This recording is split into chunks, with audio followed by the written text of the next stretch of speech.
이렇게 단박에 공격을 한다고 해서 문제가 해결되지 않습니다. 아주 만반의 준비를 갖추시고 공격을 해야만 효과를 낼 수 있다. 현대 전쟁에서 공군 전력이 되게 중요하고 승패를 가늠할 수 있으면은 전쟁을 이기는 수단까지는 되게 어렵다는데 되게 영악하고 교활하면서 굉장히 또 부지런합니다. 끊임없이 자신의 기반을 다져가지고 결국 원래는 라프산자니가 유력했는데 네. 라프산자니가 하메니의 후계자를 지목했어요. 네. 하메니의 얼굴 마담을 내세우고 네. 자기가 뒤에서 조종하려고 했죠. 네. 그런데 그게 안 된 겁니다. 가장 중요한 건 외교권과 국방권을 가지고 있기 때문에 대통령이 정부의 수반이긴 하지만 사실상 할 수 있는 게 별로 없다. 여러분들이 지금까지 알고 있는 상황보다 훨씬 더 심각하고 잔인하고 참혹하다. 많은 유럽 국가들이 물론 눈치를 보고 몰고 있지만은 최소한 중간 선거 이전까지는 결정을 미룰 것 같습니다. 지금 가자지구 개발권을 해서 결국 부동산 투자 사업 하겠다는 거기 때문에 이 부분에 대해서 상당히 논란이 많죠.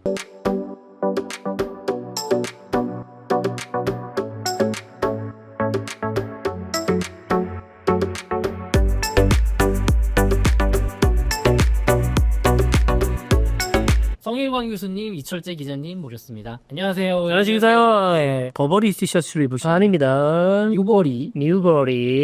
교수님, 기자님, 미국의 핵항공모함 에이브러햄 링컨과 항모 전단이 인도양을 지나서 이란으로 진입 중이라는 소식이 알려주면서 유가가 급등했습니다. 미국의 군사적인 움직임 지금 좀 어떠한가요? 미국 현지 시간은 22일 이제 에이브러햄 링컨 항공모함이랑 타격단이 인도양에 진입했습니다. 중동 쪽으로 열심히 항해하고 있겠죠. 아시다시피 에이브러햄 링컨 함은 남중국해에서 작전하다가 도널드 트럼프 미국 대통령의 지시에 긴급히 항로를 변경한 거죠. 동시에 앞서서 현지 시간은 21일 영국의 레이큰 히스 공군기지가 있습니다. 여기 미국의 전력들이 전개하는 곳인데 F-15E 스트라이크 이글 12대가 전개가 됐고요. 22일 같은 에이브러햄 링컨이 함이 인도양 진입한 시점에 영국도 카타르에다가 유로 타이푼이라고 하는 전투기 1개 대대를 전개했습니다. 물론 영목사관은 카타르와 합동훈련, 연합훈련하기 위해서, 연합공중훈련하기 위해서 전개했다 이렇게 밝혔지만 하여튼 이런 슬슬을 하고 있고 공식적으로 밝히지 않았지만 C-17 글로벌 마스터 3라고 해가지고 전략 수송기가 있습니다. KC-135 공중급유기가 중동으로 속속 들어오고 있습니다. 미국이 군사적인 움직임을 취하기 전에 사전 정지 작업을 하고 있는 거라고 보여지고 있죠. 그럼 과연 미국이 이란 상대 군사 작전을 하냐? 두 가지를 살펴보면 됩니다. 하나는 사드와 페이트리엇 같은 항공 전력을 얼마큼 갖다 넣나. 근데 이제 글로벌 마스터가에다가 사드나 페이트리엇을 실을 수가 있으니까 조금씩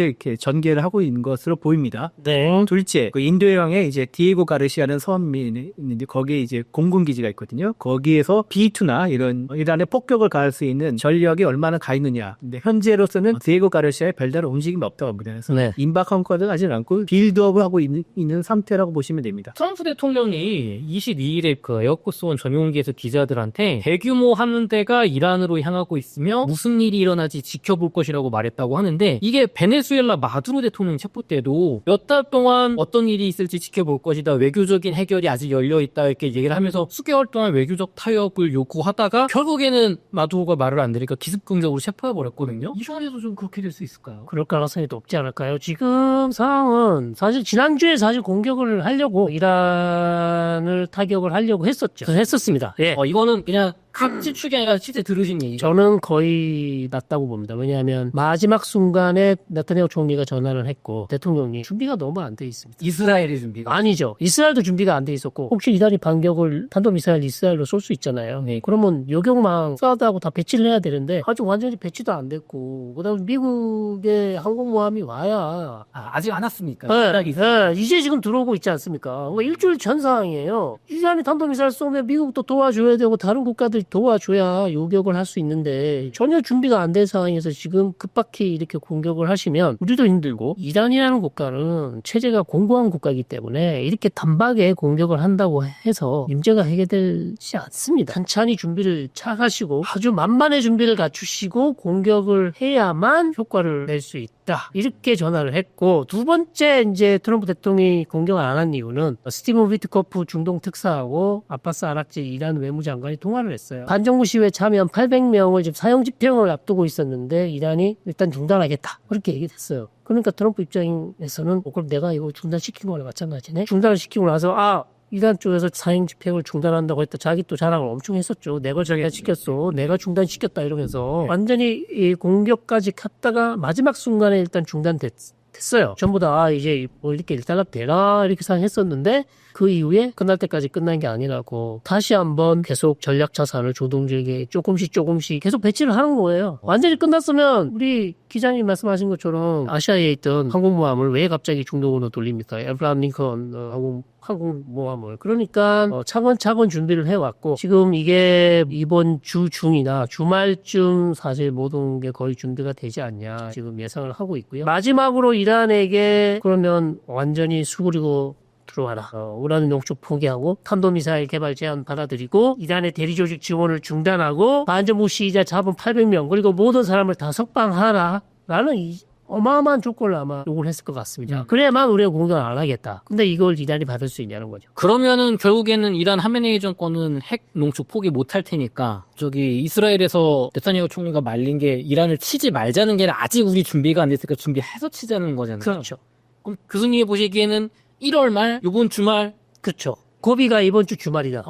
아마 공격할 것이다. 공격할 가능성이 저는 좀 높지 않냐? 높다. 네. 적어도 지금 뭐 정치 외교 군사적으로 꼭 네. 지금 군사적으로 준비가 됐나요? 1월 16일에 월스트리트 저널에 따르면은 네. 미국 트럼프 대통령이 루비오 장관이나 이제 헤그세스 등 외교안보 참모진은 보고를 받았는데 다양한 옵션을 검토했다고. 제한적인 공습부터 핵시설 타격, 레짐 체인지, 정권은 직접 붕괴하는 그런 것까지 다 검토했는데 결론은 아직 준비가 부족하다. 시간이 더 필요하다. 그래서 군사 옵션을 연기하자 하는데 마코 루비오 장관이나 스콧 베센트 재무장관 같은 경우에는 군사적인 선택 옵션보다는 외교적으로 경제 제재를 더 강화하자. 경제 압박을 강화하자. 이렇게 제안했다면 네. 아직 트럼프가 결심은 안 한 것 같습니다. 아직 결심을 안 했어요. 결심 안 하면 일단 상황을 좀 더 보자는 건데 그 와중에 이제 교수님 말씀하신 대로 네타냐후 전화도 하고 제가 또 이제 외신에서 보기에는 사우디를 비롯한 중동의 이제 국가들도 다 말리고 있죠. 다 말리고 있어요. 일단은 걸프까지. 내가 이번은 네. 찾는다. 그러나 어떻게 글쎄요. 근데 저는 상황이 더 급변하지 않은 이상은 미국이 섣불리 군사 행동에 나서지 않을 가능성이 크다고 보는 측입니다. 저는 교수님이 아까 좀 반대인데 지금 상태에서 바로 치는 거는 좀 명분도 약하고 그러니까 시위가 막 붙어 있는 상태에서 개입하면은 명분도 있고 했는데 지금은 또 별개의 문제. 그러니까 모르겠습니다. 또 이란이 연기했던 800명 넘는 사람들의 사형 집행을 뭐 일시적으로 한다든지 다 그러면은 또 이제 명분이 될 수 있으니까. 근데 지금 상태에서 이란이 과연 그렇게 또 무리를 할까? 그것도 의심이 되기 때문에 조금 더 군사 행동이 있더라도 당분간은 이달 말이나 다음 달 초는 좀 아닐 것 같다는 생각이 듭니다. 그럼 반론을 제가 제기를 하면 이만큼 많은 지금 전략 자산을 배치하면 돈이 어마어마하게 들잖아요. 많이 들죠. 왜? 이걸 그러면 왜 했겠냐? 아무것도 안 하고 돌아갈 거면 네, 몇 그러니까 분이야. 여기를 해놓고 분명히 뭐를 이란에게 최후 통첩을 했을 거예요. 이걸 받아들여라. 그러면 우리가 이거 물리겠다고 했을 거란 말이죠. 그러면 최후 통첩의 내용을 우리가 정확하게 알 수는 없으나 제가 막 몇 가지 말씀드린 것처럼 그중에 하나라도 이란이 받을 수 있는 게 별로 없어요. 거기다가 트럼프 대통령이 이란 지도자 바꿔야 된다는 얘기까지 했어요. 하메네이 너 바꿔야 된다. 너는 그래서 지금 뭐 하메네이 암살설 그다음에 하메네이가 지금 벙커에 숨어들었다. 라는 숨어있다. 피신했다는 얘기까지 지금 나오고 있고 정확하게 우리 언론에서 외신에서 미국 언론에서 계속 얘기했지만 트럼프가 주문한 거는 한 방에 이란을 무너뜨릴 수 있는 방안을 지금 부하들에게 지시를 했어요. 방안을 찾아라. 국방부에서 계속 뭐 여러 가지 옵션을 줬는데 마음에 안 드는 걸 왜 마음에 안 드냐. 아시다시피 이란은 한 방에 보낼 수가 없잖아요. 없죠. 없어요. 그런 방안은 없습니다. 최소한 수주 내전 최소한 한 달 이상 전쟁을 해야 평면 수비도 무너뜨리고 군사 시설도 무너뜨리고 이렇게 할 수 있지. 뭐 이거를 하루 이틀 공격해가지고 이란을 어떻게 무너뜨리면 이란이 무슨 베네수엘라입니까? 베네수엘은 실패 국가죠. 네, 그런 국가가 아니에요. 그러니까 밑에 있는 안보관리나 국방부에서는 답답하죠. 대통령님 그런 판은 없습니다. 한 번에 보낼 수 있는 건 없습니다. 근데 계속 그걸 주문한대요. 그러니까 지금 밑에서는 아마도 찾고 만들고 계속 준비를 하다 보니까 시간이 걸리고 그래서 몇 가지 옵션을 줬을 것 같습니다. 트럼프 대통령이 그게 맞춰서 어떤 결정을 내릴지가 관건인데 저희가 저희가 생각할 때는 트럼프의 공격을 막을 수 있는 유일한 길은 이란이 무슨 트럼프가 만족하면 답변을 줘야 되잖아요. 그런 답변이 없어요. 자, 그렇기 때문에 저는 어느 규모의 공격이 될지 모르겠지만 뭐라도 하나 찔러야 돼. 뭐라도 하나 찔러야 되는 상황이에요. 지금 아무것도 안 하고 왜냐하면 800명이 사형 집행이 중단됐다지만 이미 반 이란 정권 언론에서는 조금씩 사형 집행이 이루어지고 있다고 얘기를 해요. 벌써 30명 이상이 사형 집행이 이루어졌다고 얘기합니다. 그러니까 말은 그렇게 해놓고 사형 집행을 뒤에서 하고 있다는 얘기예요. 그렇기 때문에 트럼프 대통령이 또 이란 국민들이 얼마나 또 불을 질렀습니까? 거리로 나와라. 내가 니네 도와주러 갈게. 도와주러 간다고 그랬습니다. 여러 차례 얘기를 했어요. 그런데 아무것도 안 해줬어요. 배신감 느낀다. 네. 그 지금 이란 국민들이 상당히 배신감 느끼고 있는 상황이고 국제사회도 그걸 지켜보고 있단 말이죠. 자기가 한 말에 대해서 책임을 전혀 안 지는 거잖아요. 그리고 사람들은 벌써 지금 사망자가 학계는 3만 명, 학계는 7, 8만 명이에요. 자, 그런 상황인데 여기서 트럼프 대통령이 만약에 그냥 물린다. 저는 좀 그럴 가능성이 낮지 않을까. 이게 말씀해 주신 것처럼 이스라엘의 N13 방송에서는 지난 48시간 동안 이란의 엘리트들이 약 15억 달러, 우리나라 돈으로 2조 2천억 원의 암호화폐를 이란 밖으로 송금했다고 보도했습니다. 그러면서 이란 고위층의 입격이나 공격이 임박했다고 느끼고 자산을 해외로 빼돌리고 있다, 튀르키예로 망명하고 있다, 뭐 이런 보도를 했는데 이게 좀 신빙성이 있는 얘기입니까? 글쎄요, 저도 이런 보도는 특히 이제 트위터 X 쪽에서 많이 보도가 나왔고요. 이스라엘 방송은 아무래도 이제 이란에 대해서는 상당히 자극적인 보도를 좋아합니다. 특히 방송들이. 그래서 우리가 좀 필터링을 해서 들으셔야 될 필요가 있는데. 하이브리드 작전일 수도 있죠. 그래서 보도의 심리전인 작전일 수 있는데 어쨌든 이란에서 어마어마한 자금이 계속 유출된다는 X 쪽에서 나오는 글들이 많이 있긴 했었어요. 했었고, 그러면 여기서 그럼 누가 이런 짓을 하냐? 이란의 정치인들이겠죠. 아니면 해운수비대 고위 관리들, 돈 가지고 있는 사람들이란 얘기죠. 이란의 시민들이나 돈 좀 있는 사람들은 튀르키예로 이미 빚을 많이 갔다는 보도는 있었어요. 벌써 갔다. 예, 전쟁이 나면 날 줄 모르니까. 그리고 이번 전쟁은 이전의 전쟁과는 다른 수준의 어떤 전쟁이 될 가능성이 높다고 이제 판단할 수도 있거든요. 그런 얘기들이 있었고, 그다음에 이미 수주 전에는 하메네이가 모스크바로 탈출하는 탈출설까지 나오지 않았습니까? 맞아요. 해외 망명설까지 나왔는데 그럴 가능성은 낮다고 봅니다만 어쨌든 그런 보도들이 있었기 때문에 이란 고위층에서는 이미 약간의 동요가 있지 않냐. 그렇게 판단할 수 있는 것이죠. 근데 이게 또 암호화폐를 송금했다는 게 되게 저는 신선했던 게 네. 달러나 아니면은 뭐 어떤 자산 같은 거는 제재로 이렇게 안 되는 거잖아요. 송금이. 그렇죠. 송금만 해서 금이나 전통적인 이런 실물 자산도 있겠지만 암호화폐로 여기서 돈을 요게 이제 다 이제 우회할 수 있으니까. 그러니까 요거를 다 바꿔놨겠죠. 이란 사람들은 머리 좋습니다. 야. 네. 실제로 페르시아 문명을 읽은 사람들. 그렇습니다. 그리고 또 작년에 제가 25년에 기억나는 게 이스라엘의 해커 부대가 이란의 암호화폐를 해킹해서 비트코인을 탈취했다는 보도가 있었거든요. 그렇죠. 그러니까 이게 암호화폐 세계에서도 지금 전쟁이 사실은 벌어지고 있는 거다. 그렇죠. 네네. 좋습니다. 이게 근데 이제 조금 마지막 질문으로 실질적인 거 여쭤볼게요. 기자님, 교수님. 미국과 이스라엘이 지금 준비가 부족하다고 해서 네타냐후 말에 따르면 네. 이란 시위대를 트럼프 대통령이 지원해서 폭격하려고 해나 말린 거잖아요. 네네. 우리 방공망도 쌓아야 된다. 네. 자산이 부족하다. 네네. 그럼 이제 준비가 되고 나서 1월 말 2월 초에 미국 이스라엘 작전하고 폭격한다면 네. 방공망이 작년 전쟁 때 붕괴된 이란이 네. 이거를 막을 수 있다고 보십니까? 어떻게 될까요? 이란 못 막습니다. 못 막습니다. 단정적으로 말씀드리면 제 생각은 못 막을 것 같은데 일부 역시 X 쪽에서 나오는 얘기는 러시아에 S-400을 갖다 놨다. 이란 자체 방공망을 세웠다. 근데 S-400은 좀 어렵다고 볼 수 있죠. 러시아가 지금 S-400을 줬겠습니까? 뭐지할라요? 그러니까 저는 그건 좀 아니라고 보고. 최근에 나온 얘기는 그제 중국이 대규모 항공기를 보내가지고 수송기를 보내서 어마어마한 무기를 전달했다는 얘기가 있어요. 테헤란에. X 쪽에서 보도가 나왔고, 이스라엘 언론도 보도를 했는데 확인할 길은 없다. 그러나 16대의 수송기가 테헤란에 긴박히 들어왔고 거기에 어마어마한 무슨 무기인지는 모르겠습니다. 방공망이든지 모르겠는데 무기가 들어왔다는 얘기가 있지만 이란의 방공망은 허술하고요. 좀 막기가 어렵지 않냐. 이란 방공망이 지난해 이스라엘과 12일 전쟁에서 50% 이상이 파괴됐다는 평가가 있고요. 미사일 발사대 기준으로 하면 3분의 1이 손실이 됐다고 합니다. 그래서 거의 붕괴됐다고 보면 되죠. 일단 수량이 적은 것도 있지만은 이스라엘과 미국의 공격을 제대로 막지 못했다는 점, 큰 피해를 주지는 못했지 않습니까? 네네.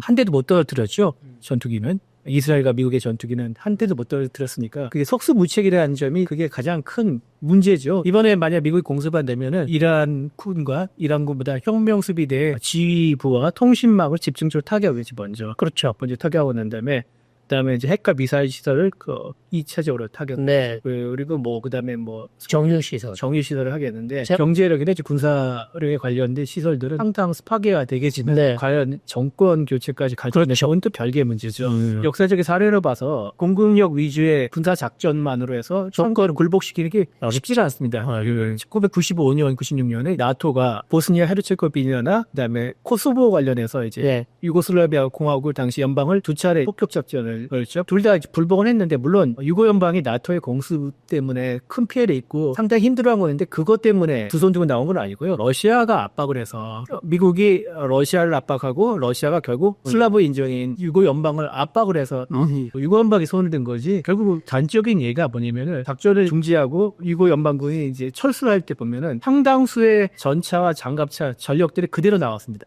파괴가 됐다고 나토는 수백 대 탱크, 수백 대를 파괴했다고 자랑했는데 수백 대의 탱크가 하나도 손상이 안 된 채 유고 연방을 철사를 한 건데 디코에 소위 말하면 이제 미끼를 덮성 들어가가지고 거죠. 결국 그래서 그만큼 현대 전쟁에서 공군 전력이 되게 중요하고 승패를 가늠할 수 있으면은 이게 이제 어떤 전쟁의 향방을 가늠할 수 있으면은 전쟁을 이기는 수단까지는 되게 어렵다는 게. 그러면은 결국에는 미국, 이스라엘 작정하고 이런 폭격하면 네. 시설도 파괴하고 혁명 수비대도 무너뜨릴 수 있겠지만 핵시설도 무너뜨리겠지만 네. 정권이 무너지지 않으니까 지상군 들어가기 전에 계속 수년 동안 또 싸울 수도 있으니까 망설이는 건가요? 그렇죠. 그러니까 정권 붕괴는 또 다른 차원이고 그다음에 만약에 정유시설을 때리면 유가는 어떻게 될까요? 그러니까 그거 트럼프가 제일 그러니까 시도하는 거지. 정유시설이 가능한 타겟 목표는 들어가 있지만 사실상 이걸 실행에 옮길지는 잘 모르겠습니다. 정유시설. 그러면 또 걱정이 이란은 탄도미사일 강대국이니까 그럼 이스라엘에다가 미사일을 날려버릴 거 아닙니까? 네. 이제 작정하고. 네. 그러겠죠.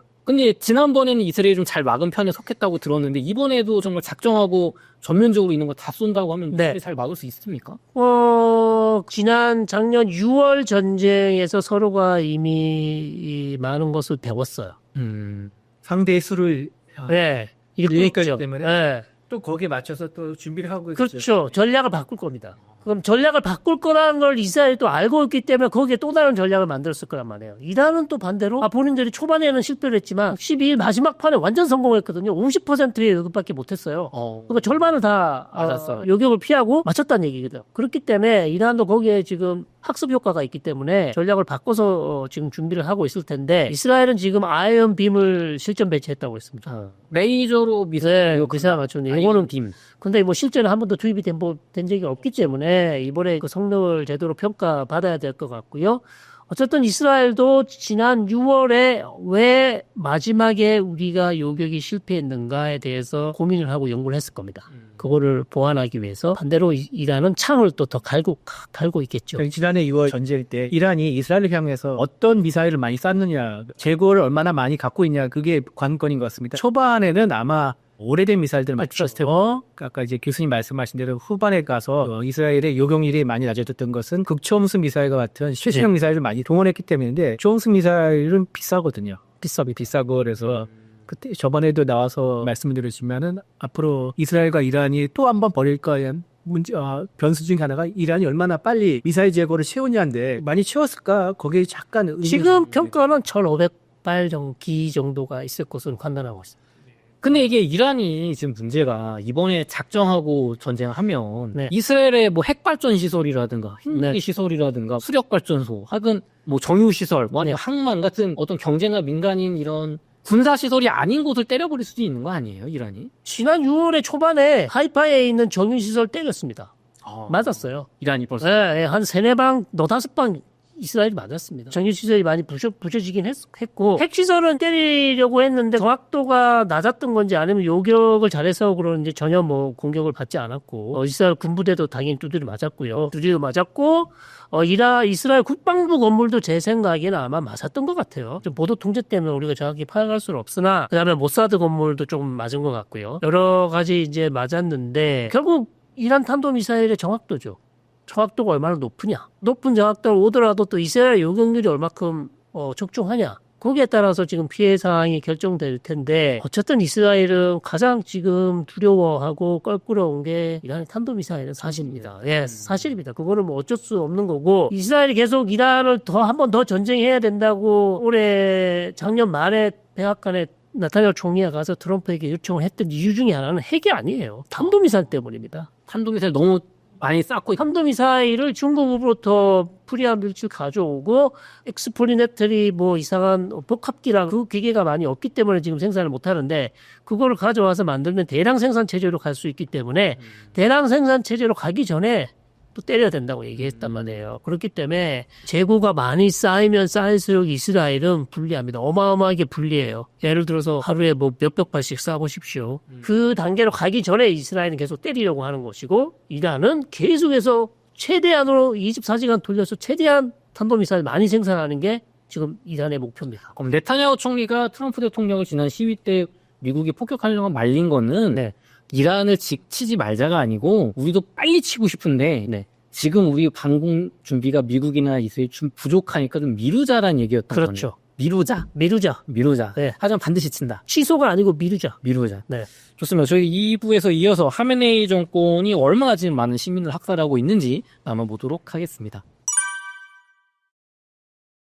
교수님, 이란의 그 반정부 시위대에 따르면 최소 지금 2만 명이 사망을 했고 네. 외신 보도에 따라서 2만 명이 아니라 4만 명, 더 나아가 6만 명이 사망했다는 보도도 있습니다. 다친 부상자까지 포함해서 30만에서 60만 명이 사상했다는 외신 보도가 있는데 반면에 이란의 공식 보도에 따르면 2,000명 정도 죽었다. 네. 뭐 이렇게 숫자가 엄청나게 차이가 차이가 났대요. 나요. 네. 어느 정도로 지금 이란 시위대가 공식 보도는 뭐 2,000명이 아니라 한 5,000명이라까지는 얘기는 했습니다. 5,000명 정도 사망. 21일 발표에 따르면 네. 3,117명. 네. 그리고 2,427명은 민간인과 보안군이고 네. 그 나머지는 테러리스트를 이게 이제 그리고 하메네이가 수천 명이 숨졌다. 엑세어 연기. 네. 이게 이제 공식 반응이죠. 그렇죠. 거기서 이제 최근 얘기를 들어보면 거기서 3,000에서 한 2,000 더 들어가서 한 5,000까지 올라갔어요. 공식적으로. 야권 쪽에서 하는 얘기는 벌써 최소 2만 명에서 3만 명이고 그거보다 더 보는 인권 단체들 말로는 4만에서 6만, 7만 뭐 이렇게 지금 사망자만 그 정도 되고 있고요. 왜냐하면 왜 이렇게 통계가 안 나오냐면 아직도 인터넷이 블랙아웃입니다. 전화도 안 되고요. 고도 통제. 네, 전화는 되는지 모르겠는데 일단 인터넷이 안 돼요. 그래서 일부 지금 이단 내인 사람들이 저기 안 되는 거를 스타링크나 하여튼 무슨 수단을 써서 인터넷을 해서 연결을 해서 지금 소식을 알려주고 있는 상황이고 공식적으로는 아직도 인터넷이 안 되고 있기 때문에 피해 집계가 안 되고 있고 정확한 피해가 또 안 나오는 이유는 병원 안치실이 부족해서 시체를 안치할 데가 없고요. 시체를 담을 봉지가 없어. 시체를 지금 실어서 나를 앰뷸런스가 없어요. 트럭에다 그냥 싣고 그냥 그렇게 나르고 있고 이란 정부 쪽에서는 물어보지도 않고 갖다 묻어버리는 경우도 있습니다. 실종자가 많은 거죠. 가족들이 계속 지금 시체를 찾고 아이들을 찾고 있어요. 시체를 계속 보면서 내 아이들 어디 갔냐고. 그냥 이렇게 막 무방비 거리에다 그냥 시체를 그냥 쌓아놨어요. 가서 찾아야 돼요. 병원이 아니라. 엄마가 가서 내 아들이 혹시 이렇게 보는 거예요. 그렇죠. 얼굴로 계속 확인하는 거예요. 이거 완전히 뭐 지금 말이 안 되는 상황이고요. 시체값도 받아야 되지 않습니까? 그런 얘기도 있습니다. 예. 시체값은 뭐예요, 기자님? 시체를 피해자 가족들이 시체를 인수하려면은 네. 정부에다가 뒷돈을 찔러줘야 된다. 돈을 줘야 돼요. 그냥 하나로 한 수백만 원대인데 시체를 가지고 있다가 돈을 안 주면 가족들에게 인도를 안 해주는 거죠. 근데 그 수백만 원 돈이 없으면 어떡해요? 그럼? 못 받아갈 거죠. 아니, 그럼 시체를 좀 장사하는 거예요? 자기들이 주면. 그렇죠. 뒷돈을 지는 게 그러니까 이게 말도 안 되는 일이 지금 이란에서 벌어지고 있고 시간이 조금 지나봐야 정확한 파악이 인터넷이 일단 들어와야 됩니다. 인터넷이 안 돌아오고 있는데 들리는 얘기는 상황은 여러분들이 지금까지 알고 있는 상황보다 훨씬 더 심각하고 잔인하고 참혹하다라는 게 지금 계속 전원입니다. 인터넷은 안 되지만 말을 통해서 들은 정보로는 우리가 알고 있는 것보다 훨씬 심각하고 훨씬 상황이 특히 이제 1월 8일에서 9일 사이 양이틀 동안 가장 많이 죽었다고 얘기하고 있습니다. 왜냐하면 7일까지는 민병대, 즉 바스이즈라는 민병대가 시위 진압을 했었는데 8일부터 혁명수비대가 전격 투입이 됐어요. 혁명수비대가 전격 투입이 되면서 기총사격부터 해서 무방비로 갈겼기 때문에 그날 하루에만 사망자가 3만 명이라고 얘기하고 있어요. 하루에만. 하루에서. 근데 그 뒤에 계속 시위가 있었죠. 전후로 있었기 때문에 이틀만 3만 명이라고 얘기해요. 시민들이 정권 퇴진을 요구하고 미국이나 이스라엘 군사적 압박이 있어도 하메네이의 권력욕 때문에 또 시민을 계속해서 학살할 것이라는 걱정이 많은데요. 이런 얘기 하시는 분을 들어보니까 하메네이의 시민 학살이 지금이 처음이 아니라서 그렇다. 처음 아니죠. 이 사람은 이게 그냥 막 특별히 충격적이지 않고 늘 하던 거다 이런 얘기가 있는데 과거 이란 혁명 때 하메네이가 수많은 시민을 학살하고 그 뒤에도 했다고 하는데 어떤 얘기인가요? 일단 뭐 1979년 이란 이슬람 혁명 이후 예, 그때는 호메이니가 한 그때로 거잖아요. 호메이니도 혁명 이후에 혁명에 반대한 사람 어마어마하게 숙청을 했겠죠. 혁명 전에 왕권에 같이 자질을 했던 사람들 그렇죠. 숙청했겠죠. 감정파 숙청 안 했겠어요? 숙청했겠죠. 하메네이는 1989년 이후부터 이제 최고 지도자가 됐거든요. 우리가 알고 있는 시위가 2022년에도 시위가 있었잖아요. 시작 시위. 일단 2009년에 네. 그때 대통령 선거 부정선거 네, 네. 녹색 혁명이게 네네네. 그때 대규모 시위가 있었죠. 네. 그때도 사망자가 있었겠죠, 당연히. 2017년에 17년 물가 폭등, 물가 폭등, 2019년에 휘발유 휘발유 유가 보조금 삭감에서 또 시위가 있었죠. 그리고 이제 유명한 게 2022년 히잡 시위죠. 그럼 보통 히잡 시위 때 한 500명 사망. 그 다음에 2019년에 한 1000명? 그 다음에 2017년에는 또 사망했겠죠. 사망자가 이번이 처음이 아니에요. 이번은 이제 대규모로 발생했죠. 대규모로 발생했죠. 과거와는 비교할 수 없는 수준에. 그러니까 하메네이 정권이 막 수백 명, 수천 명 죽이는 거는 늘 했던 거. 늘 했던 일상입니다. 그러나 이번에는 규모가 너무 크기 때문에 너무나 충격적이기 때문에 지금 언론에서 대서특필을 하고 있는 것이죠. 야, 근데 이게 우리나라도 예전에 광주 민주화 운동 때 그렇게 한 번 시위 때 사상자가 발생하니까 나라가 뒤집어졌는데 여기는 지금 그게 수십 년째 되는데도 더 심각한 거잖아요. 그래서 저희가 이번 시위도 처음에 났을 때 그렇게 이 시위가 성공할 수 있을까 회의적이었던 이유가 이번이 처음이 아니기 때문에. 이 사람들은 네. 사람 죽이는 거에 전혀 그게 없다. 없다. 거리낌이 없었고 초반에는 시위가 많이 나왔죠. 그러나 우리가 얘기했지만 아직 강경 진압이 이루어지지 않았다. 지금 그냥 놔두고 있는 거다. 시점만 보고 있고 강경 진압이 이루어지면 피해자가 엄청 늘어날 것이고 공포감이 조성될 것이고 그러면 시위는 다시 잦아들 것이다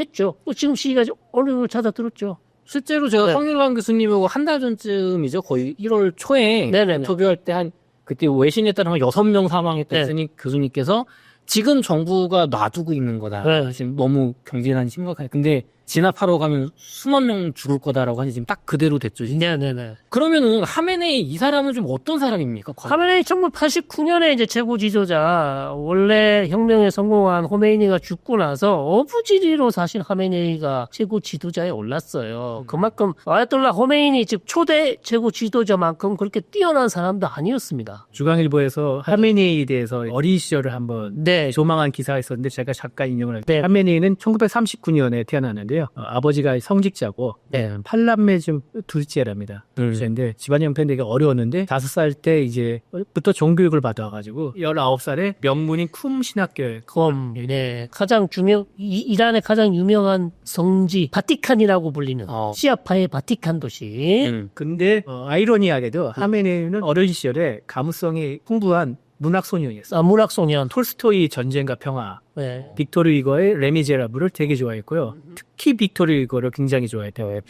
토르 위고님은 프랑스의 거장이자 되게 휴머니즘이 넘치는 인류에 넘치는 책을 쓰신 분 아닙니까? 그렇죠. 한때 시를 꿈꾸기도 하고 시도 여러 편 썼고요. 네. 근데 문학적 재능을 인정받지 못해 결국 성직자의 길을 걸었는데 우리가 또 하나 생각나는 인물이지 않습니까? 아돌프 히틀러. 화가의 길을 걸으려 했으나 인정받지 못해 결국 괴물로 변해버린 아돌프 히틀러의 전철을 받지 않았나고 그 이후로 이제 아야톨라 호메이니를 만나서 네. 인생이 바뀌어서 성직자보다는 반정부 시에 뛰어들었고 네. 원래 아시다시피 호메이니가 이슬람 혁명 이후 점찍어둔 후계자는 아니었잖아요. 아니었습니다. 하메네이가 후계자 아니었어요? 아니요. 다른 사람이 있었습니다. 그러니까 호메이니가 점찍어둔 네. 후계자 중에 3명 중에 하메네이는 안 들어갔습니다. 안 들어갔습니다. 다른 사람들이 했는데 되게 영악하고 교활하면서 굉장히 또 부지런합니다. 끊임없이 자신의 기반을 다져가지고 결국 원래는 라프산자니가 네. 이렇겠는데 네. 라프산자니가 하메네이 후계자를 지목했어요. 네. 랍산자니는 가장 그 당시 이란의 보수파 중에서 가장 유명하고 가장 능력이 있는 정치인이었습니다. 랍산자니. 그리고 이 사람이 차라리 했으면 됐고 이 사람이 근데 종교 신학자인지는 잘 모르겠습니다. 그래서 하메니한테 네가 하는 게 어떻겠냐. 그렇죠. 하메네이의 얼굴 마담을 내세우고 네. 자기가 뒤에서 조종하려고 했죠. 네. 그런데 그게 안 된 겁니다. 그러니까 보십시오. 하메네이는 사실 이 자리에 앉을 그릇이 아니었어요. 어부지리로 앉았다. 어부지리예요. 라프산잔이라는 그 어마어마한 능력자가 대충 얘를 그냥 앉혀놓고 자기가 뒤에서 조정을 하려고. 그러니까 종교적인 예. 그 체제니까 종교적인 역할만 좀 하게 하고 본인이 그렇죠. 하려고 했는데 오히려 당한 거네요. 이 사람이 시간이 가면서 자기가 사람을 만든다고 점차 자기 이 능력을 보여주면서 마치 자기가 어마어마하게 지금 진짜 자기가 초대 제국 지도자인 양 그런 행세를 하면서 능력을 보여주기 시작합니다. 그렇죠. 예. 그래가지고 어떻게 됐습니까? 지금의 모습 된 거죠. 아, 지금의 모습이 됐다. 그리고 또 후계자로 또 아들을 앉히려고. 예, 모자다비. 이란의 정치 체제에 대해서 우리가 얘기했는데 이란은 좀 공화제지만 네. 신정 체제라고 하죠. 그렇죠. 그러니까 이슬람의 법학자가 최고 지도자. 최고 지도자들. 예. 물론 대통령도 있고 의회 있고 뭐 다 있지만은 네. 라흐바르라고 하죠. 네, 최고 지도자를 라하바르라고 하죠. 원어 발음이 어떻게 됩니까? 라하바르. 라흐바르. 네, 예. 최고 종교 지도자 겸 국가 안수 겸 그다음에 군 통수권자. 그렇죠. 세 가지 모두 한꺼번에. 예. 북한에도 보면은 무슨 위원장들 많은데 그냥 김정은 말이 다 법인 것처럼 네. 뭐 대통령이고 뭐고 직책은 그럴듯하지만 그냥 이 사람이 독재자다. 김정은이가 다 해먹죠. 그런 거다. 네. 겁니다. 라흐바르도 뭐 대통령 인준권, 또 해임권도 있고 통수권, 그다음에 최고 정책 결정권, 대법원장 임명권, 뭐 장관 임명권인데 제일 중요한 국방장관, 외교장관, 정보장관 우리가 말하면 이제 국정원장 같은 경우에 뭐 과학장관은 물론 우리가 하면 과기부 장관이지만은 뭐가 있습니까? 미스터 탄도미사일. 그리고 파트와 늘 쏘이며, 예. 그거 같은 다 있어요. 웬만한 건 다 가는. 또한 중요한 법률 해석, 이슬람 법 해석 능력. 가장 중요한 건 외교권과 국방권을 가지고 있기 때문에 대통령이 정부의 수반이긴 하지만 사실상 할 수 있는 게 별로 없다. 최고 지도자가 위에서 아래까지 모든 것을 다 쥐고 흔든다. 이렇게 보시면 되겠습니다. 그럼 이 사람은 과거 80년대 후반에 이렇게 정권 잡고 나서 네. 시민들을 수없이 학살했고 그거에 대해서 거리낌이 없다. 이번도 특별히 다르지 않다. 더군다나 이번에도 강경 진압을 직접 지시했다는 얘기가 있어요.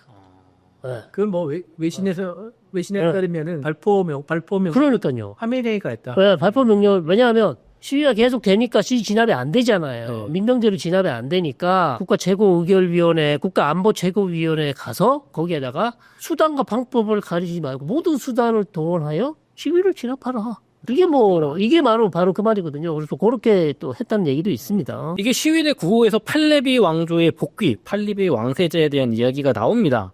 근데 팔레비 왕조가 잘 못해가지고 이란 혁명이 났다고 제가 역사 시간에 배웠던 것 같은데 팔레비 왕조는 좀 어떤 나라였나요? 어떤 이란이? 팔레비 왕조는 사실 이란이 페르시아 제국 그다음에 오스만 제국하고 전쟁을 했을 때 사파비 왕조였고 네, 그 이후에 가자르 왕조가 또 등장합니다. 가자르 왕조 마지막에 지금 우리가 얘기한 미국의 지금 망명 중인 팔레비의 할아버지죠. 할아버지가 집권을 자기가 군인 출신이었는데 레자칸이라고 하죠. 레자칸이 혁명 쿠데타에 성공해서 자기가 페르시아를 접수를 하고 이름을 국가를 이란으로 바꿉니다. 1925년. 자, 그렇게 해서 이란이라는 국가가 등장을 했는데 할아버지가 나름 잘했는데 영국과 프랑스나 특히 영국이 미국이나 영국의 어떤 외세에 밀리면서 결국 아들을 임명하고 자기는 나갑니다. 지금 미국에 있는 팔레비 아빠죠. 아버지를 임명하고 팔레비 2세라고. 그 당시 이제 이란이 네. 2차 대전 당시였지 않습니까? 사실상 독립적인 지위를 누리고 있었는데 미국과 영국이 당시 소련한테 무기를 전달해야 되는데 북극해를 통과해서 하는데 유보트 때문에 못하니까 결국 그 이란에서 내려가지고 페르시아만에 내려서 거기서 이제 철도를 타고 소련을 가는 루트를 했습니다. 필요했던 거죠. 미국과 영국이 개입하고 소련도 개입하고 사실상 반분해서 식탁 통치하는 그 개념으로 약간 군대가 주둔하는 상태였어요. 이란이 힘이 없을 때니까 러시아가 소련하고 미국, 영국에게 우리나라 대한민국처럼 약간 영향력을 남북으로 뺏겼다. 미국이 아니고 소련하고 영국요. 소련이라고 영국요. 자, 그렇게 되면서 결국 의도치 않게 압박에 밀려가지고 아들한테 41년에 문을 주고 자기는 망명을 길을 떠나게 됩니다. 사실 이렇게 하고 싶지 않았죠. 근데 그것도 유명한 또 이란 현대사 모사데크라고. 네, 모사데크 56년입니까? 예. 지금 팔레비의 아버지 당시 때 모사데크라는 아주 이란의 애국 민족주의 총리가 임명이 됐는데 이 사람이 임명이 되고 나서 무슨 일을 저질렀냐면 이란의 오일을 국유화합니다. 구조화. 그 당시에 영국에 다 이게 싸게 영국이 다 가져갔던 거였거든. 영국과 미국 쪽에다가. 그러니까 영국이 이런 미친놈을 봤나 이러면서 그러니까 영국이 네. 투자해서 영국이 지분을 많이 갖고 있는 사기업을 네. 그냥 뺏어버리는 거죠. 왜냐하면 모사데크 입장에서는 이란이 이렇게 어마어마한 석유 자원이 많은데 이란 국민들은 다 가난하고 다 돈이 영국, 예, 미국으로 한다. 우리가 가진 석유 부를 다 영국이 다 쪽쪽쪽쪽 다 핏바라가듯이 다 팔아가니까 우리 이란 국민이 도대체 이 석유에서 얻는 게 뭐가 있냐 이거예요. 그러니까 도저히 이건 있을 수 없다. 이란 국민들도 실제로 그걸 지지를 했고 모사데크의 지지도가 엄청났어요. 좀 인기가 많아. 네, 그러니까 샤가 원하고 싶어서 얘를 종렬 임명시킨 게 아니라 정권을 유지하기 위해서 어쩔 수 없이 모사데크를 임명할 수밖에 없었던 상황입니다. 자, 그래가지고 국외화를 시키니까 영국과 프랑스가 또 쿠데타를 일으키죠. 미국의 CIA 작전이 들어. CIA가 개입을 해서 이게 확인된 거예요, 이게. 이거 팩트예요, 팩트. 미국의 CIA가 진짜로 개입해서 쫓아냈다, 팔레비 왕. 네, 아니 팔레비가 아니고 모사데크를 모사데크 총리. 친위 쿠데타를 그러니까 네. 팔레비 2세 친위 쿠데타. 쿠데타를 하는 거죠. 팔레비 2세가 팔레비 왕사자의 아버지 팔레비 2세가 정권을 자기의 이제 권한을 강화해서 사실상 이제 전제군주가 돼버리죠. 전제군주가 돼버리고 그러면서 개발 독재를 펼치죠. 그렇습니다. 개발 독재를 펼치고 여기서부터 친서방, 친미 국가가 돼버려요. 그러면서 이란이라는 국가가 중동에서 가장 서구화된 국가. 서방화가 많이 했죠. 네, 그 당시에 미니스커트를 입고 다니던. 사진 봤는데 자유로운 분이. 네. 그 여성에게 선거권과 피선거권을 줬죠. 네네. 그래서 가장 이제 유명한 게 그거 있었죠. 뭐라 그러니까. 백색 혁명. 백색혁명. 네, 백색 혁명이라고. 근대화. 이란의 근대화를 일으키면서 여성에게 참정권도 주고. 맞아요. 요렇게 미니스커트 입었던 분들이 지금 이슬람 혁명 후에 요렇게 바뀌었다. 그쵸. 79년 전과 79년 후에 지금 모습. 요렇게 자유로운 분위기였죠. 저게 이제 샤 때 네. 모습이고, 요거는 호메이네이 때 혁명 이후의 모습입니다. 그리고 팔레비 2세의 가장 큰 지적 중에 하나가 뭐냐면은 가족보호법, 그러니까 꾸란으로 제정되던 그 뭐 결혼과 가족의 모든 몰라. 세속적으로 세속법을 바꿨어요. 여성의 이혼, 재혼 네. 허용하고 네. 재혼한 여성의 낳은 자녀들에게도 상속법을 인정해주고 네. 조혼 금지, 일부 다처제를 사실상 또 금지해요. 그래서 좋은 일도 많이 했어요. 그래서 호메이니가 네. 이 법을 되게 싫어했습니다. 가족법을. 그러니까 혁명 전에 시도했겠죠. 여성을 네. 창녀로 만드는 법이다. 이렇게 비난. 백색 혁명이라고 하는데 상당히 이란을 근대화시키는 법을 네. 일종의 독트린을 발표를 하고 이란을 근대화시키고 뭐 토지 개혁하고요. 세금 감면을 아주 국민들을 먹여 살리기 위해서 여성들을 참정권 주고 경제 개발하고 좋은 거 많이 했어요. 가장 중요한 거는 이란의 종교 지도자들을 상당히 제외를 시켰어요. 소외를 시킵니다. 원래 이란의 종교 지도자들은 땅을 가지고 있고 토지를 소유하고 있고 농사를 짓고 거기에 부를 축적을 했는데 네. 지지였죠. 백색 혁명을 하면서 토지 개혁하고 막 토지성하고. 예, 부를 뺏어가는 거죠. 이단의 종교 지도자들은 물질적으로도 힘들어지고 본인도 떨어지고 결국 이러면서 특히 종교 지도자들이 샤 정권에 대해서 불만을 많이 가지기 시작합니다. 네. 그래서 이제 이란의 발전상 백색혁명의 결과로 이제 성과를 또 뽑자면 1974년에 티에상에서 아시안 게임이 열렸습니다. 1975년에 이란의 1인당 국민소득이 2,315달러. 그 당시에 선진국 기준이 3,000달러. 오, 거의 선진국이네요. 예, 그러니까 네. 늘 이제 우리는 그냥 그 당시 얼마 정도였을까요? 그때 천불이 안 됐을 것 천불 같습니다. 안 됐을 것 같습니다. 야, 이게 웬일입니까? 잘 살았네. 네. 아니, 사진만 봐도 잘 사는 것 같아요. 근데 문제는 뭐냐? 정보부가 아주 정보부를 운영했어요. 샤파크라고 하죠. 네. 급속히 근대화 세속화를 하니까 이란이라는 도시, 이란이라는 국가가 또 구슬들이 많지 않습니까? 시아파가. 근데 나라가 저렇게 짧은 치마를 저렇게 입고 다니니까 짝이죠, 계산. 그러니까 저거 반대하는 사람들 얼마나 많겠어요. 너무 빨랐구나, 속도가. 네. 그러니까 이제 거기에 반대하는 사람들을 때려잡으려면 정보부 운영해야 되죠. 반정부 안에도 정치범도 싹 다 잡아넣죠. 팔레비도 그랬어요. 당연히 그랬죠. 샤파크라고 밀리 경찰이 있는데 예. 샤파크의 노하우를 전수해준 데가 어디예요? 이스라엘이죠. 이스라엘을 못 살았답니다. 이렇게 때려잡아라. 예. 그때는 이스라엘하고 이란하고 친했거든요. 대사관도 있었습니다. 예. 대사관도 있었고, 뭐, 석유도 같이 수출하고, 뭐, 무기도 같이 만들고, 뭐, 여러 가지 많이 했습니다. 저렇게 이제 이란의 종교 지도자 반대하죠. 종교 지도자들 그렇게 정권에 대해서 반대하는 사람들이 계속 규합을 하죠. 78년부터 이제 분위기가 안 좋아지고, 시위가 계속 일어나고, 그러다가 79년에 무너지. 근데 그럼 이렇게 팔레비 왕조가 경제적인 공도 있지만 네. 사람들 잔인하게 이 사람 이때도 막 탄압하고 비밀 경찰 운영했던 거잖아요. 네네네. 이때도 막 시위하면 잡아 가두니라 아, 죽이고 그랬어요. 그때도 죽이겠겠지. 시위 도중하는 시위들의 발포를 해서 네. 상당히 많은 사람들이 사망했어요. 그러면 별로 국민들이 팔레비 왕조를 안 좋아해서 또 혁명 지지했을 텐데 거리에 나서 있는 주축 세력의 젊은 세대들은 팔레비 왕조 시대를 모르는 거죠. 잘 모를 수 있고요. 제가 듣기로는 대안이 없어요. 야권을 하나로 뭉쳐줄 수 있는 구심점이 없잖아요. 인물이 없습니다. 인물이 없으니까 네. 그래서 팔레비 왕세자가 네. 그나마 좀 알려져. 그나마 어쩔 수 없이 하도 찾아봐도 사람이 없으니까 차라리 그래도 얘를 어떻게 해서 구심점으로 해서 야권을 만들어서 이 정권을 뒤집어야겠다. 일단 뒤집어 엎어야 되니까. 네. 그런 생각에 지금 그런 구호가 나온다. 근데 네. 팔레비 왕세자가 미국에 있는데 네. 이 사람은 이제 아빠가 그러니까 뭐 영국일 텐데 얘기를 제가 들어보니까 나는 우리 아빠처럼 왕자 국왕 같은 거 관심 없고 네. 그냥 가서 혼란만 수습하고 내 대통령 같은 거 하다가 네. 물러날게. 네. 뭐 이런 식의 얘기를 하시더라고요. 네. 네. 당연히 그렇게 해야죠. 본인이 지금 다시 한번 뭐 이란의 왕족으로 돌리겠다. 내가 뭐 다시 대통령 직위에 앉아서 이란을 통치하겠다. 그렇게 하면 염치가 없는 거죠. 그리고 실제로 이 사람이 능력이 별로 없어요. 얘 미국에서 별로 한 게 없어. 과거에 2017년, 19년, 22년 그렇게 시위가 많았잖아요. 거기서 구심점 역할을 해서 본인이 무슨 역할을 했었어야 되는데 역할을 하려고 노력을 했으나 지도력이 없습니다. 그렇기 때문에 이 사람이 만약에 혁명이 성공하더라도 이 사람이 지금 이란으로 돌아가서 어떤 중요한 역할을 할 가능성은 저는 별로 높지 않다. 아직 임시 정부를 해서 뭐 이렇게 중간 다리를 놔주는 역할을 할 수 있지만 이 사람이 진짜 이란 국민들의 사랑을 받는 정치인으로 거듭나기는 좀 어려워 보인다 이렇게 보는 거죠. 그러면은 이제 뭐 마지막 질문입니다. 과거 시리아 내전이 수십 년 전에 희망 속에서 시작을 했지만 20년 가까운 세월 동안 잔혹한 내전이 이어지면서 정말 서로 죽고 죽이는 그런 일이 있었는데요. 이란 내부의 내전 가능성과 향후 시나리오 어떻게 보시는지요? 미국 기업 연구소 AI라는 곳에서 이제 마이클 루빈이라는 박사가 최근에 쓴 또 뭐 보고서를 한번 인용했습니다.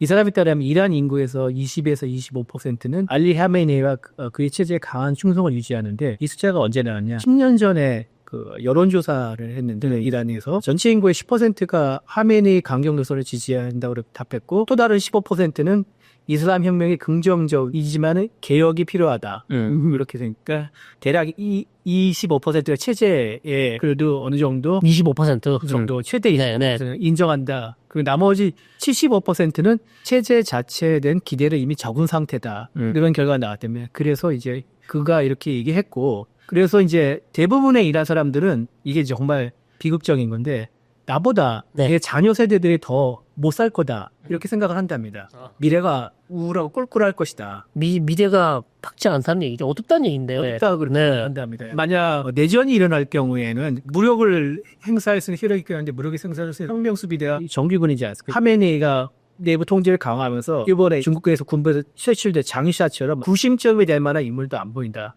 인물이 안 보인다. 네. 그렇기 때문에 오히려 만약 이란의 권력의 공백 사태가 날 경우에는 그냥 너 죽고 나 죽고 그냥 뭐 군벌들이 난입할 것 같다.